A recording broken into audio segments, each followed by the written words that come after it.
Hey guys, good morning সকলকে।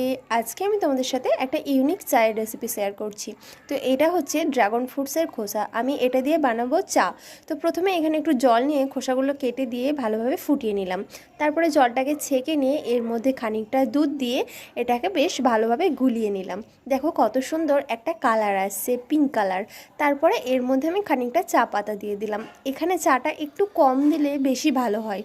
তারপরে চায়ের লিকারটা ছেড়ে আসছে এবং সুন্দর গাঢ় একটা কালার আসছে। ঠিক তখনই এর মধ্যে 2 চামচ চিনি দিয়ে এটাকে বেশ ভালোভাবে ফুটিয়ে নেব, যতক্ষণ না সুন্দর একটা কালার আসছে। বেশ ভালোভাবে এটা ফুটে গেলে আমি ছাঁকনির সাহায্যে ছেঁকে নেব। আমার তো এখানে ড্রাগন ফ্রুটের চা রেডি হয়ে গেছে। তোমরা চাইলে চা পাতিটা স্কিপ করতে পারো, তাহলে একেবারে ড্রাগন ফ্রুটের মতো একটা ফ্লেভার আসবে আর কালারটাও হবে একেবারে গোলাপি রঙের।